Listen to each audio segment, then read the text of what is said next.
다양한 장르의 이야기를 들려주는 이야기 극장. 지금 시작합니다. 제6막 2부 프라하의 약속. 다시 흐르는 시간. 제1화 침묵의 진실. 사무실 서랍 속의 태블릿. 도윤은 솔의 파리 런칭과 그곳에서의 곡수를 완결짓기 위해 출국 준비를 서두르고 있었다. 성진그룹은 도윤이 제2 패션의 업무차 유럽으로 나가는 줄로만 알고 있었고, 그가 독자 브랜드를 파리 패션위크 메인 무대에 올리려 한다는 사실은 꿈에도 모른 채 그를 방관하고 있었다. 도윤은 출국 전 마지막으로 집무실 책상 서랍을 비워내던 중 가장 깊숙한 안쪽에서 먼지 쌓인 태블릿 PC 하나를 발견했다. 그것은 2년 전 두 사람이 한창 프로젝트를 함께하며 뜨겁게 사랑했던 시절 서윤이 업무용으로 사용하던 기기였다. 서윤이 떠난 후 도윤은 그녀의 흔적을 차마 쓰레기통에 넣지 못해 이 서랍 속에 봉인해 두었었다. 홀린 듯 전원을 켜고 배터리를 충전하자 2년 동안 멈춰있던 서윤의 기록들이 쏟아져 나왔다. 자동 로그인된 클라우드 계정에 나만 보기 폴더, 그곳에는 전송되지 못한 수백 통의 편지가 날짜별로 빼곡히 저장되어 있었다. 도윤 씨, 오늘도 당신에게 모진 말을 했어요. 당신의 배경만 보고 접근했다고 말하는 순간마다 내 심장이 갈갈이 찢어지는 것 같아요. 하지만 이렇게 해야 하린 씨와 성 회장이 당신을 무너뜨리지 않겠죠. 당신의 꿈을 지키기 위해 나는 내 영혼을 죽이기로 했어요. 도윤 씨, 저는 파리로 가는 비행기 아니에요. 하린 씨가 내민 계약서에 서명했거든요. 5년 동안 당신 곁에 나타나지 않는 조건으로 당신의 경영권을 지켰어요. 부디 나를 미워하면서라도 당당하게 성공해줘요. 나 같은 건 있고 당신이 원하던 그 높은 곳에서 빛나줘요. 그거면 난 충분해요. 도윤은 태블릿을 쥔 채 숨을 쉬지 못했다. 2년 동안 갈아온 복수심과 증오가 사실은 자신을 위해 심장을 도려냈던 여자를 향하고 있었다는 사실에 도윤의 세상이 무너져 내렸다. 그는 자신이 얼마나 어리석었는지, 그녀가 파리의 차가운 안개 속에서 홀로 견뎠을 고독이 얼마나 깊었을지를 비로소 깨달았다. 제2화 민재의 회사 앞 폭로와 참회. 도윤은 그 길로 민재가 근무하는 회사 정문으로 달려갔다. 퇴근하는 사람들 사이에서 민재를 발견한 도윤은 그의 앞을 가로막고 역사를 잡듯 다가갔다. 정민재 씨, 당신 다 알고 있었지? 서유 씨가 왜 떠났는지, 그 여자가 왜 나한테 그런 잔인한 말을 퍼부어야 했는지 당신은 다 알고 있었잖아. 민재는 잠시 당황했지만 이내 올 것이 왔다는 듯 서늘한 미소를 지었다. 그는 도윤을 근처 조용한 공원으로 데려가 2년 동안 가슴 속에 묻어두었던 서윤의 나날들을 낱낱이 쏟아냈다. 그래요. 다 알았어요. 서윤이가 파리에서 매일 밤 당신 사진 보면서 울다가 지쳐 잠드는 거, 하린 씨가 보낸 감시자들 피해서 쥐 죽은 듯이 숨어 살면서도 당신 기사 하나에 일일비하던 거 내가 옆에서 다 지켜봤어요. 당신이 복순이 뭐니 하며 도끼를 품고 또 성공 가도를 달릴 때 서윤이는 당신 이름 석자 지키려고 자기 청춘 전부를 다 제물로 바쳤다고. 당신은 복수가 아니라 그 여자 발밑에 엎드려 평생 속죄하며 살아야 해요. 민재의 분노 가득 찬 말은 도윤의 가슴을 난도질했다. 도윤은 벤치에 주저앉아 얼굴을 감싸쥐고 오열했다. 내가 무슨 짓을 한 거지? 나는 아무것도 모르고 그 사람을 증오하며. 제3화 성진의 성벽을 무너뜨리다. 마지막 통보. 도윤은 공항으로 가기 전 마지막으로 성진 그룹 회장실을 찾았다.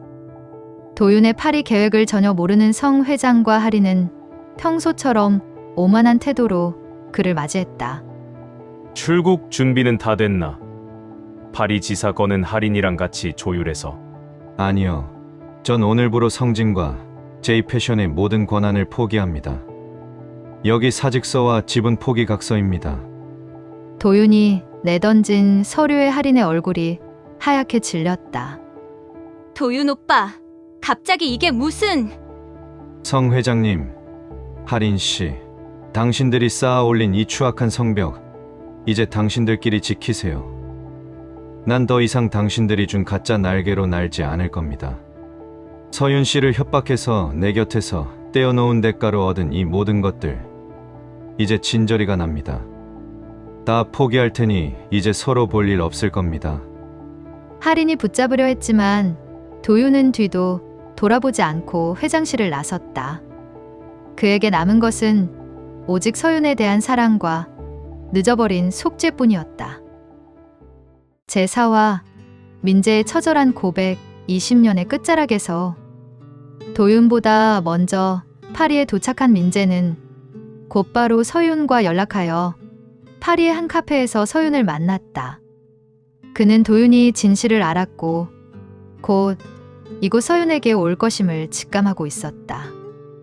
민재는 이것이 자신의 20년 넘은 짝사랑을 매듭질 마지막 기회임을 알았다. 맑은 날의 센 강변, 민재는 서윤을 마주 보고 앉았다. 평소의 장난기 어린 모습은 온데간데 없었다.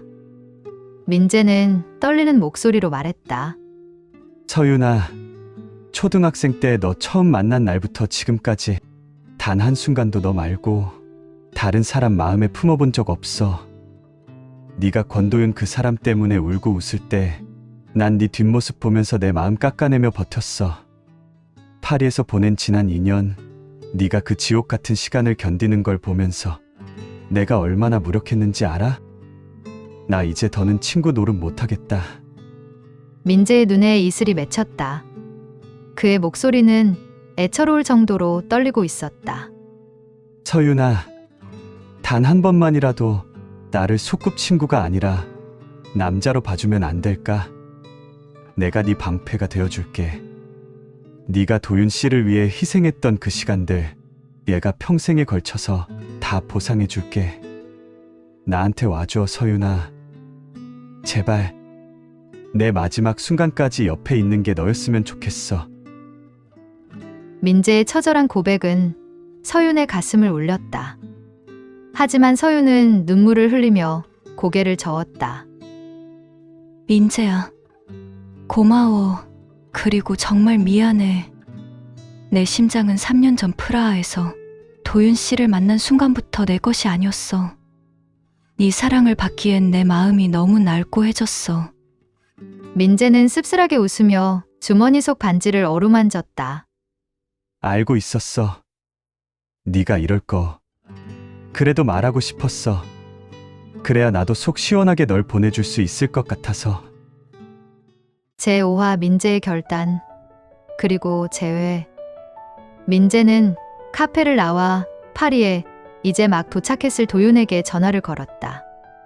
마침 서윤의 회사로 가는 길이었던 도윤은 민재의 전화를 받고 멈춰 섰다. 권도윤 씨, 서윤이 폭네프 다리 끝 카페에 있습니다. 가서 잡아요. 이번에도 놓치면 그땐 정말 내가 서윤이 안 보내줍니다. 민재는 도윤에게 서윤의 위치를 알려주며 자신의 20년 짝사랑에 스스로 마침표를 찍었다. 도윤은 민재에게 짧은 감사의 말을 남기고 서윤이 있는 곳을 향해 미친 듯이 달렸다. 숨이 턱끝까지 차오른 도윤이 서윤 앞에 나타났다. 도윤은 아무 말 없이 서윤을 거칠게 끌어당겨 품에 안았다.